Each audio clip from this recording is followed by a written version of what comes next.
Welcome back to our channel, everyone. Again with you, Omar from Brownsburg Motorsports, and today we're going to show you the step-by-step on how to remove and replace the front driver's seat. Right, before we disconnect the battery or anything, we're just going to go ahead and release the seat from the car. We have a T50 screw bolt right there, another T50 bolt right here, and then I'm going to go ahead and move the seat all the way to the back position, and there's going to be two on the other side as well. So let me go ahead and get the camera there and I'll show you where those two bolts are.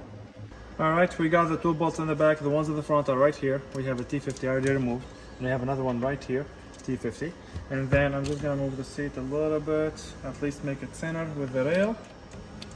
And then I'm gonna go ahead and lift it up so I can show you the connectors that has to be removed. So let me get the camera better angle and I'll show you how we're gonna do this. Right, now that we got the seat bolts, all of them out, we're gonna go ahead and disconnect the battery. The battery's in the front, so pop the trunk, the cover on the bottom, and the battery connector is right here. I have already loosened this, so I'm just gonna go ahead and get it out. Now I'm gonna go ahead and grab a towel and just wrap it around it so that way it doesn't connect with anything. But that's basically how I disconnect the battery on this car. Alright, so back over here, we have one connector that connects to everything. Basically, to remove it, there is that notch over there. I'm gonna push that notch. While I'm pushing on that notch, I'm just gonna push this black clip, and that's how the connector comes out. Now your seat is off. Whether you have a deployed airbag you're gonna replace or a bad pretensioner, buckle pretensioner that you need to replace, this is how you remove the seat. Thank you for watching. Make sure you hit that like and subscribe button for more. Alright, now that we got the seat out of the car, we're going to go ahead and show you how to remove the pretensioner. Now as you can see, the pretensioner is right here. Now it doesn't look bad, but when we scanned the car with our scanner, it was showing the code resistance too high on the pretensioner for the driver's side. So we're going to go ahead and get it out.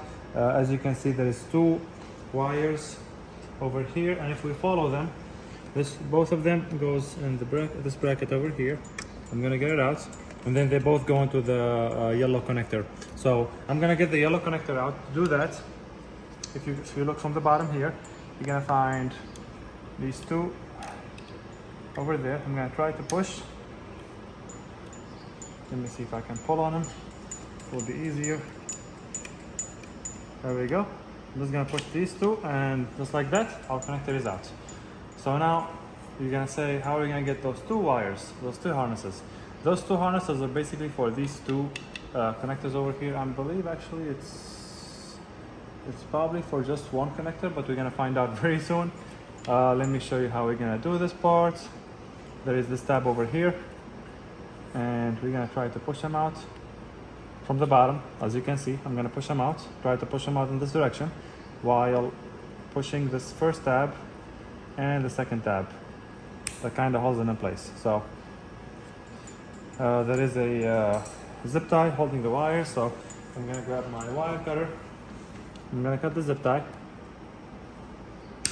There we go. And now zip tie is out. Our first connector actually turns out is going both to the same connector, like I suspected. So this is the only connector you need to get out. You don't need to get the blue one. In case you're wondering, I believe the blue one is for the actual airbag. So let me grab my clip remover. I'm gonna come from the side. We have the harness loose from here. I'm gonna release it from the rails using my clip remover, get the entire thing out, and now I'm gonna grab my T50 and basically it's held on by just that one bolt. There we go. I'm gonna get this one all the way out and I'll show you what's the next step. Right, as you can see, that's our T50 bolt that holds the actual pretensioner, goes right in there. When you're putting this back, there is a guide on the back over here. So basically, make sure that one is like aligned. So basically it sits right there. If you come from this side here, as you can see, the pretensioner sits right there. Pretensioner sits right here, and then you put the bolts. And that's how you install it back, and then you make sure you put the connector back. You just push it in and it will clip right back in. Just make sure it's in the same direction as when you pull it out, and that'll be it. Alright, this sums it up for our video. If you have any questions, feel free to drop them in the comment section below, and like always, make sure you like and follow for more.